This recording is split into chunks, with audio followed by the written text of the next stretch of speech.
L'atelier de l'âme, le podcast. Pourquoi l'évitant peut tomber en burn-out ? Le burn-out, c'est vraiment cet épuisement émotionnel, cette fatigue chronique qui notamment intervient dans le milieu professionnel, mais qui peut aussi s'étendre à la famille, aux relations, et qui est en fait vraiment une forme de stress, une fatigue générée par de trop grandes responsabilités, une surcharge, et qui amène à un épuisement du corps, de l'esprit, etc. On va voir 5 facteurs ensemble prédisposant l'évitant au burn-out. Le premier point, c'est que chez l'évitant, il y a une recherche de performance, mais dans tous les domaines de sa vie. C'est-à-dire que c'est pas seulement cette envie de performer chez l'évitant, de réussir, c'est pas seulement forcément le plaisir, l'épanouissement, c'est vraiment, encore une fois, un mécanisme de défense. Pour masquer sa vulnérabilité, pour masquer ses incompétences, l'évitant va surcompenser en étant surperformant dans tous les domaines. Donc il cherche à maîtriser, donc c'est plus une manière de préserver une forme de sécurité, de contrôle. Donc par exemple dans le contexte professionnel, ça peut être de prendre des heures supplémentaires, de chercher à résoudre des problèmes de collègues. Aussi il y a beaucoup cette peur de déléguer, chez l'évitant il y a beaucoup cette peur de déléguer qui a beaucoup de mal à laisser faire les autres, parce qu'il a peur que les autres fassent mal ou fassent des erreurs. L'évitant pense souvent que s'il fait seul les choses vont bien se passer. Il faut que ce soit lui qui fasse parce que comme ça il est sûr que les choses vont être bien faites. Il a du mal à croire que les autres peuvent bien faire, donc il a beaucoup de mal à laisser les autres faire le travail, etc. Donc c'est lui souvent qui va prendre en charge trop en fait par rapport aux autres. Et ça peut aussi se traduire dans le contexte familial, relationnel, où par exemple il va s'occuper d'organiser la vie familiale, la vie domestique, la maison. Et il va en fait prendre en charge des choses qu'il ne devrait pas, mais parce qu'il a cette difficulté à laisser les autres faire et à croire que les autres peuvent bien faire. Il a une façon de faire et une certaine idée de comment les choses doivent être. Et ça, c'est vraiment une espèce de contrôle, de perfectionnisme aussi, où tout doit être comme il l'imagine et parfait. Donc il y a un peu cette surresponsabilité chez l'évitant, parce que il va faire à la place des autres. Par exemple, ses enfants, parfois il va faire à la place de ses enfants certaines choses, parce qu'il a peu confiance dans les capacités des autres, mais lui, il sait qu'il peut compter sur lui. Donc il y a vraiment cette recherche de performance chez l'évitant qui peut le mener au burn-out, parce que justement, il va se surinvestir et va faire comme d'habitude, il va rationaliser, il va inhiber ses émotions, ses ressentis, sa fatigue, tout ça il va pas le prendre en compte, donc il va beaucoup somatiser. Donc ça peut être, il peut avoir des tensions musculaires, des troubles du sommeil, parce que justement il est très surinvesti en fait, il s'oublie un petit peu dans ses activités, ses tâches, son travail, parce qu'il doit être compétent, constamment compétent et efficace. Et ça a vraiment une importance énorme pour l'évitant. C'est pas seulement réussir socialement, c'est que pour lui, être compétent, que ce soit là dans son travail, dans sa vie, c'est vraiment lié à son identité. En fait, il se donne de la valeur et il a un sentiment de valeur personnelle quand il est performant.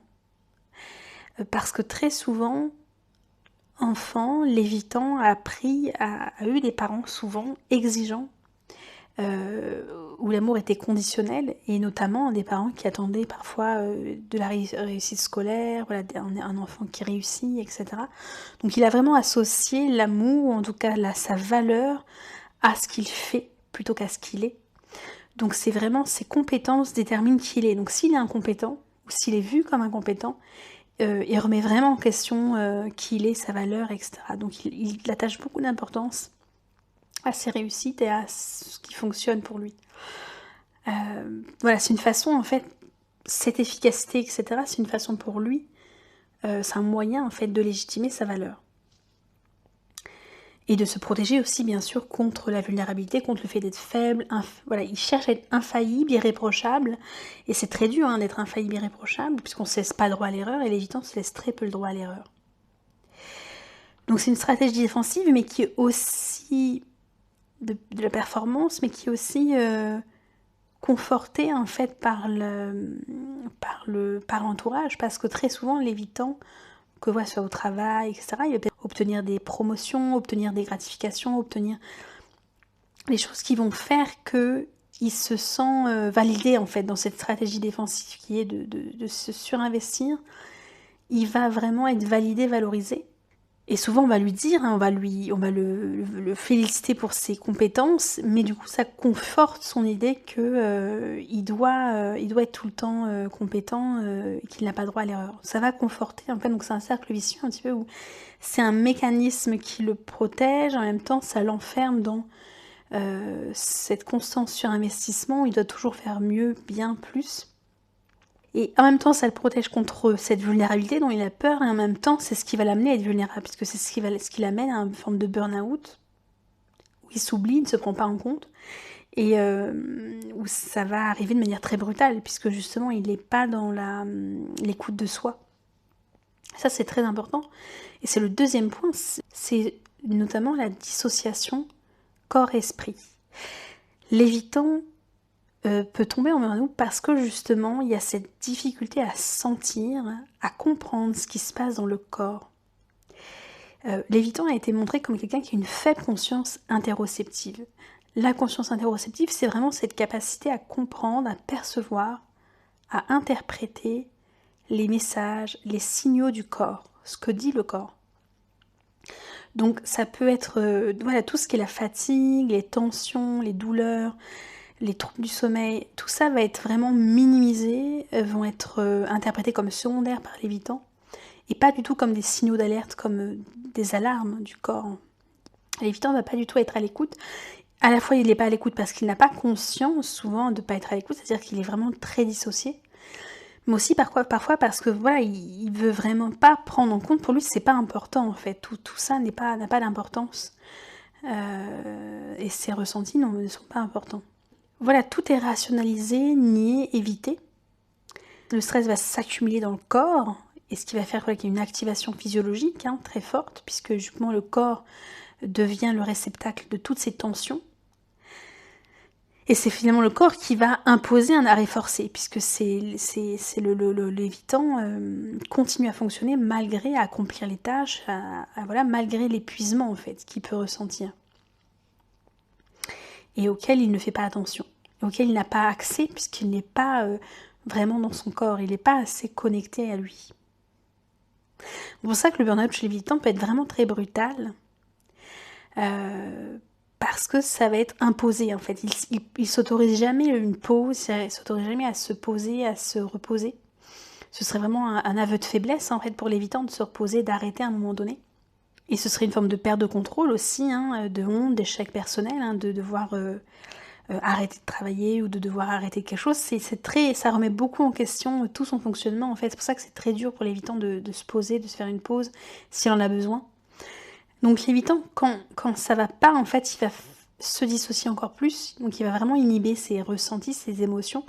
Mais c'est ça qui va générer, c'est-à-dire qu'à court terme, le fait de tout réprimer lui permet de continuer de fonctionner. Mais c'est ça qui va l'amener justement au burn-out, parce qu'en fait, le stress va être encore plus fort, les réponses physiologiques vont être encore plus fortes, vont encore plus s'exprimer, parce que justement, il réprime tout. Donc ça lui permet de fonctionner un temps. Enfin, c'est vraiment un élément important en fait du burn-out chez l'évitant, c'est le fait qu'il n'arrive pas à entendre quand il a besoin de repos, il n'arrive pas à s'autoriser aussi ce repos ou s'écouter. C'est pas quelqu'un qui est à l'écoute de soi. Il y a un côté un peu parfois robotique chez l'évitant où il doit fonctionner, il doit faire. Et ce qui est terrible, c'est que chez l'évitant, souvent, plus il sent qu'il est fatigué, que ça va pas, plus il va être dans sa compulsion d'encore plus s'investir. En fait, c'est vraiment un cercle vicieux où il va être encore plus dans cette compulsion de surperformer. Dès qu'il se sent faible, en fait, l'évitant, au lieu d'arrêter la machine, il va être encore plus. Donc ça qui est étonnant, et ça qui est pernicieux et qui l'emmène au burn-out, c'est que justement, s'il se sent mal, l'évitant va être encore plus dans cette compulsion de poursuivre, de faire, de surfaire les choses, parce que il s'accepte pas faible et incompétent et fatigué. En fait, il ne se tolère pas. L'évitant rêve d'être une machine, d'une certaine manière. Le troisième point, c'est que chez l'évitant, et donc là c'est surtout le cadre professionnel, mais ça peut s'étendre à d'autres choses, c'est que l'évitant, il y a vraiment un besoin fondamental de sécurité. Il va rechercher la sécurité plutôt que l'épanouissement, plutôt que le plaisir ou la satisfaction. Donc en fait, il est très pratico-pratique, il est très rationnel, il va vraiment choisir, faire des choix très rationnels, très sensés, très raisonnables. Il ne recherche pas le succès, la performance parce qu'il veut être valorisé, mais parce qu'il a ce besoin de sécurité. Et il veut être sûr de savoir, de contrôler, d'avoir cette autonomie. En fait, c'est un choix. Et il va privilégier tout ce qui est prévisible, ce qu'il sait faire, et il va limiter tout ce qui est imprévisible, tout ce qui est... Et en fait, ça peut mener à un épuisement progressif parce que finalement, il ne s'engage pas dans des expériences riches, enrichissantes, et il n'écoute pas son élan vital, vraiment cette vitalité intérieure, où qu'est-ce qu'il veut vraiment faire, qu'est-ce qu'il a vraiment envie de faire. Il veut faire vraiment des choix liés à la sécurité. Qu'est-ce qui pourrait le régénérer, qu'est-ce qui pourrait lui faire du bien, etc. Il peut s'investir même dans un travail, dans des relations qui ne le satisfont pas, mais qui lui apportent un sentiment de sécurité, un sentiment de contrôle. Et voilà, et parce que l'évitant ne se permet pas de lâcher prise, parce qu'il a peur de perdre le contrôle, et donc s'exposer à la vulnérabilité. Où il n'y a pas la raison et le cœur. Chez l'évitant, il peut vraiment faire des choix parce qu'il sait faire, parce que c'est contrôlable, parce que c'est prévisible, même faire un métier qu'il n'aime pas, prendre des relations qu'il n'aime pas, parce qu'il n'y a pas le cœur. Et il faut vraiment associer ce cœur et la raison et le cœur chez l'évitant, où il écoute aussi ses envies autres que... il peut vraiment parfois être très dissocié là-dessus, parce que justement, il a ce besoin de sécurité. Il n'a pas confiance dans les autres, dans le monde. Donc il a ce besoin comme ça de sécurité, mais parfois au détriment de ce qui l'anime vraiment de fond. Donc choisir un métier qu'il n'aime pas forcément, mais qui le sécurise. Et c'est bien, mais ça vient empêcher en fait d'exister vraiment. Et d'entendre aussi ce que veut le cœur en fait. Donc voilà, l'expression authentique, être authentique, faire des explorations, des découvertes. Voilà, s'épanouir. Il y a un côté un peu sacerdoce chez l'évitant où il fait son devoir moral, il se fait sa peine, mais il ne doit pas prendre plaisir. Enfin, il y a un peu cette idée-là chez l'évitant où parfois il s'empêche de prendre du plaisir dans ce qu'il fait en fait. Tout est performance, tout est très rationnel. Et voilà, il y a des évitants qui... ils savent que ça leur plaît pas, ils savent qu'ils souffrent de leur travail par exemple, ou de ce qu'ils font, mais ils continuent parce qu'il y a ces sentiments... Je dois, et parfois il y a un sacerdoce, c'est je dois faire les choses, je me dois d'être avec cette personne, je me dois de faire ça pour ma famille. C'est comme s'il suivait des devoirs moraux, personne l'impose, mais lui s'impose comme ça des exigences très fortes, où il n'est pas heureux, mais c'est comme si il y avait un côté pratique en fait des choses, où il y a un devoir comme ça, mais de morale, de devoir de faire les choses, mais où il n'est pas investi... il n'est pas animé par ce qu'il fait. Donc c'est vraiment l'évitant peut vraiment fonctionner, c'est-à-dire faire les relations comme on fait un travail, faire la famille comme on fait. Certains évitants, pas tous bien sûr, mais en tout cas des évitants très évitants, peuvent être vraiment... voilà, c'est cette dimension, comme parler un peu de robotique, c'est-à-dire on fait les choses, mais il n'y a pas du tout cette question, est-ce que ça m'anime, est-ce que ça me parle, est-ce que ça me touche. Voilà, il y a tellement une déconnexion des émotions, tellement déconnecté du cœur, de l'élan intérieur, qu'ils peuvent vraiment faire leur vie ou faire leur travail de manière très robotique. Et quatrièmement, le burn-out peut vraiment se manifester chez l'évitant par l'isolement. En fait, face au stress, et même parfois chez des évitants très évitants, il y a une forme d'isolement social. En fait, l'évitant ne cherche pas de soutien social, ne cherche pas de soutien relationnel, ce qui pourrait protéger contre le stress, l'épuisement. Ça peut être aller voir un thérapeute, mais aussi voir un ami. Et en fait, a beaucoup de mal à demander de l'aide, à se reposer sur les autres, à accepter l'aide des autres, mais même dans son travail, dans la famille, à se reposer sur les autres en fait. Il y a vraiment cette peur de la dépendance, il y a cette peur de lâcher prise, lâcher le contrôle. Donc le soutien social, donc il peut vraiment y avoir une gestion très solitaire du stress. Et il va vraiment internaliser tout ce qui est charge mentale, tout ce qui est tension, il va vraiment tout internaliser, tout garder pour lui.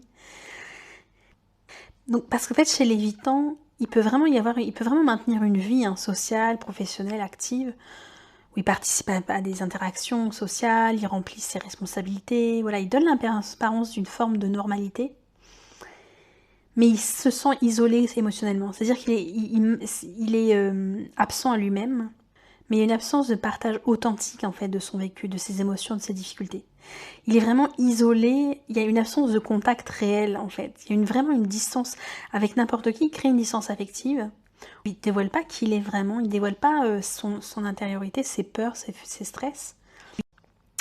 Et il se coupe de la co-régulation, il se coupe de tout soutien. Donc il se prive en fait de possibilités de régulation sociale où il va tout gérer seul. Et en fait, plus un petit peu comme dans cette notion de performance, plus l'évitant est face à des stress, à des difficultés dans sa vie, plus il va être dans cette compulsion d'isolement. Il va s'isoler encore plus.